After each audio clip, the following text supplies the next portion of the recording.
Au programme du séjour du président de la République à Addis Abeba, une rencontre avec ses compatriotes vivant en Éthiopie. Le compte rendu de cette rencontre avec Viviane Aymer. Ambiance détendue et chaleureuse, comme chaque fois que le président de la République, Alassane Ouattara, rencontre ses compatriotes lors de ses déplacements à l'étranger. La communauté ivoirienne vivant en Afrique de l'Est, les Ivoiriens vivant en Éthiopie et ceux vivant au Kenya, dont une délégation conduite par le consul de Côte d'Ivoire dans ce pays, Mme Koulibaly, attendait depuis longtemps cette rencontre. L'occasion leur était enfin donnée de pouvoir exprimer au président de la République, Alassane Ouattara, leur confiance et l'espoir qu'ils placent dans le travail qu'il est en train d'accomplir pour un avenir meilleur de la Côte d'Ivoire.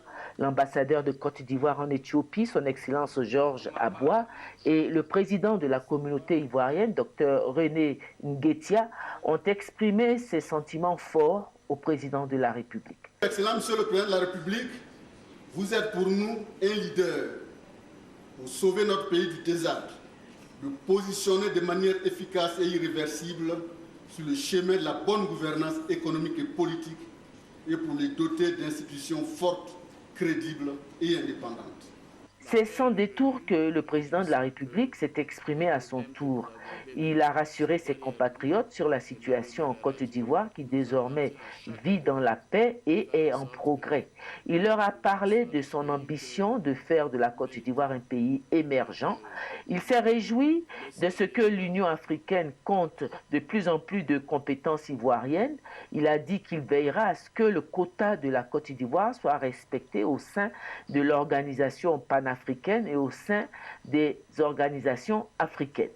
Nous sommes confiants de faire de la Côte d'Ivoire un pays émergent dans les 8 à 10 prochaines années. Que veut dire un pays émergent?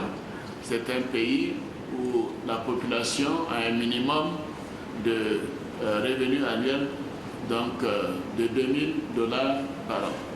Nous en sommes à 1000, à 1200 et nous sommes confiants qu'en 2020, sans compter tous les autres indicateurs, que nous allons pouvoir doubler le produit intérieur brut de notre nation et faire en sorte que les conditions de vie soient meilleures, que le pouvoir d'achat soit amélioré et surtout qu'il y ait des emplois pour les jeunes et bien évidemment pour les femmes. Je me réjouis aussi de constater que nous avons beaucoup de nos compatriotes dans les diverses institutions ici. C'est ce que me dit M. l'ambassadeur.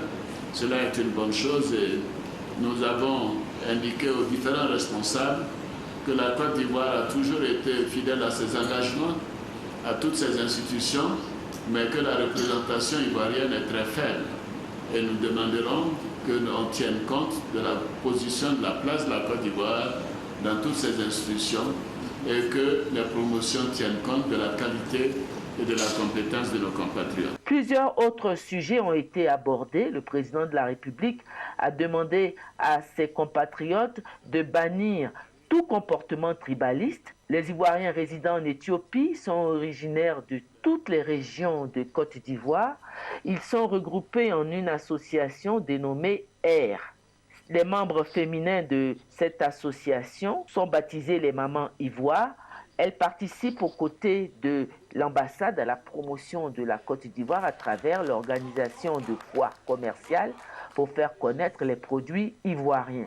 L'AIR, l'association des Ivoiriens résidant en Éthiopie, a offert un tableau au président de la République.